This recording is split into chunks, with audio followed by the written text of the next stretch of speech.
মাছ মাংসের কোরমা তো অনেক খেয়েছেন। একবার কাঁঠালের কোরমা এভাবে বানিয়ে দেখুন তো। আমাদের বাড়ির গাছের কাঁঠালটা আমি পেড়ে নিয়েছিলাম। পেড়ে নিয়ে চললাম এবার কাটতে। অসাধারণ টেস্ট হয় আমাদের বাড়ির গাছের কাঁঠালটা, মানে হিঁচড়টা। কাঁঠাল তো পেকে গেলে বলে, আর যখন কাঁচ থাকে সেটাকে হিঁচড় বলে।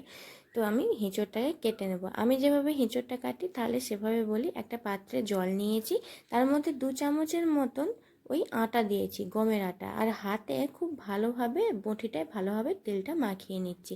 এই নখের কোনাগুলোতেও তেলটা মাখিয়ে নেব, না হলে কি হয় না, প্রচুর আঠা লেগে যায় আর আঙুলগুলো কালো কালো হয়ে যায়। আর এই যে উপর থেকে আঠাটা বেরিয়ে এলো, এর উপর থেকেও একটু আটা ছড়িয়ে দিলাম। ব্যাস, 3 চামচের মতন আটা লাগে, নাহলে আঠাটা লাগবে না।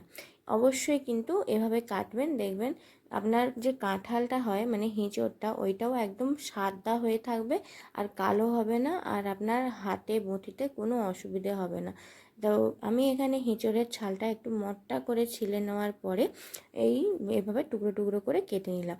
দেখুন হিঁচড়টা একটু সামান্য বয়স্ক হয়ে গেছে, মানে বুড়ো টাইপের হয়ে যাচ্ছিল। এটা কিন্তু আমার দোষ নয়, আমার ননদিনীর দোষ। কারণ ওই আসেনি, ওর জন্যই আমি ভাবলাম যে ও আসবে বাড়িতে, তারপরে হিঁচড়টা কাটবো। ও আসতে দেরি করেছে, তাই জন্য হিঁচড়টাও বয়স্ক হয়ে গেছে। খুব ভালো করে ধুয়ে নিচ্ছি। এটা প্রথমে আটা জলটা থেকে তুলে নেওয়ার পরে আরও একবার ভালোভাবে ধুয়ে নিলেই একদম সাদা পরিষ্কার হয়ে যায়। আর এর যে আঠা থাকে, আঠাটাও অনেকখানি বেরিয়ে চলে আসে। এভাবে একবার করে দেখবেন। আপনারা কীভাবে হিঁচড় কাটেন তাহলে বলবেন। আর বঁটিটাও না কত সুন্দর একদম পরিষ্কার হয়ে যাবে, সেটাও আপনাদেরকে বলবো। এখানে আমি গ্যাসে ধরেছি, যতক্ষণ না এর আঠাটা একদম পুড়ে যায়, পুরো কালো হয়ে যায়, ততক্ষণ আমি এইটা ধরে রেখেছি। পুড়ে যাওয়ার পরে এরকম একটা কাগজ নিয়ে পুরো মুছে দিলেই বঁটির কত সুন্দর পরিষ্কারও হয়ে যাবে।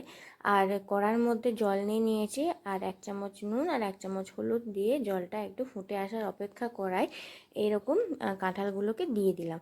তো কাঁঠালগুলো যখন এরকম বয়েল চলে আসবে খুব ভালো মতন, এর কষটাও বেরিয়ে যাবে। এবারে স্ট্রেনারের সাহায্যে ভালোভাবে স্ট্রেন করে নেব। স্ট্রেন করে জলটাকে ঝরিয়ে নিলাম। ব্যাস, জলটা ঝরিয়ে নেওয়ার পরে 1 থেকে 2 মিনিট যখন রেখে দেবেন, দেখবেন একদম জলটা ঝরে গেছে। তখন কড়ার মধ্যে 2 চামচ তেল নিয়ে হলুদ আর নুন দিয়ে ভালোভাবে ফ্রাই করব। হ্যাঁ, খুবই ভালো করে ফ্রাই করতে হবে, এর টেস্টটা অসাধারণ লাগবে। আমাদের গাছের হিঁচড়ের না খুব সুন্দর টেস্ট, খুব ভালো। আর এটা একদম খাজা কাঁঠাল, একদম যখন ওটা পেকে যায় খাজা কাঁঠাল হয়, নরম হয়ে যায় না, সেটা তো অসাধারণ লাগে আমাদের, একদম কচকচ করে, কত সুন্দর। ওটা ওদিকে ফ্রাই হতে থাক। অন্য একটি কড়ার মধ্যে তেজপাতা, শুকনো লঙ্কা, এলাচ, লং আর দারুচিনির একটা ফোড়ন দিয়েছি। ফোড়ন দিয়ে বড় চামচের দু থেকে 3 চামচের মতন এখানে পেঁয়াজের পেস্ট দিয়েছি। ধরুন না মিডিয়াম সাইজের 3টা পেঁয়াজ এখানে নিয়ে নিয়েছি। ব্যাস, ওটা এখন কষে নেব খুব ভালো করে। আরেকটা মশলা বানিয়ে নিলাম।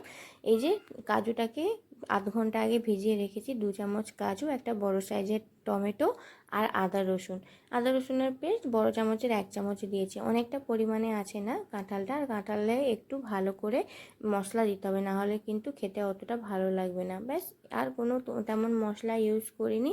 এবারে দিয়ে দিচ্ছি এখানে নুন, হলুদ, আর ভালোভাবে কষিয়ে নেওয়ার পরে যখন তেলটা ছেড়ে আসবে, কাঁঠালটা দিয়ে খুব ভালো করে 4 থেকে 5 মিনিট কষিয়ে নেব। খুব ভালো করে কষাতে হবে কিন্তু, 4 থেকে 5 মিনিট। ব্যাস, ভালোভাবে কষিয়ে নেওয়ার পরে এবারে আস্তে আস্তে উপর থেকে জল ঢেলে দেবো। যদি পারেন গরম জল অ্যাড করতে করবেন, নাহলে এখন তো ট্যাঙ্কির জলই কত গরম হয়ে যায় বাবারে। খাওয়ার জলটা এত গরম, মানে কি বলবো আর। উফ, যা গরম যাচ্ছে।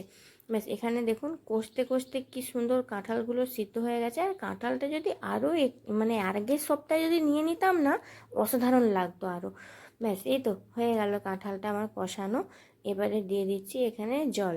ব্যাস, জলটা দিয়ে আর এখানে কোনো কিছুই না, এবারে ঢাকা দিয়ে আরও 2 থেকে 3 মিনিট ভালোভাবে একদম নরম হওয়ার অপেক্ষা। আর 1 চামচের মতন চিনি দিয়ে দিলাম। আমার তবে ঘিটা এখন অন দ্য রোড আছে, একদম শেষে দেবো ঘিটা। সত্যি আমার ঘরে ঘি ফুরিয়ে গেছে, এই জন্য আমি পরে দিয়েছিলাম শেষের দিকে, একদম নামিয়ে নেওয়ার পরে যখন 2-3 জন খাওয়া হয়ে গেছে। ব্যাস, কাঁচা লঙ্কা এখানে ফেলে দিয়ে দিলাম, কারণ আমার বাড়িতে আমার ছেলে ছাড়াও এখনও 2 জন ছেলে মেয়ে আছে, মানে আমার ননদিনী। এই জন্য আমি ওদের জন্য লঙ্কাটা দিইনি। আপনারা চাইলে আগেতেই কিন্তু গুঁড়ো লঙ্কাটা দেবেন। ব্যাস উপর থেকে দিয়ে দিলাম গরম মশলা 1 চামচের মতন। গরম মশলা, ঘি এইসব আঠা জাতীয় খাবারে যদি পড়ে যায় না, সত্যি খুব সুন্দর টেস্ট লাগে। যেমন কাঁচকলা, তারপরে মোচা, এই রান্নাগুলো খুব ভালো হয়। ওই যে বলেছিলাম না আমার হিঁচড়টা অন দ্য রোদ আছে, এই হিঁচড় বলছি, ঘিটা চলে এসছে, এখানে দিয়ে দিলাম। আজকের ভিডিওটি কেমন লাগলো অবশ্যই জানাবেন। ভালো থাকবেন, সুস্থ থাকবেন, টাটা।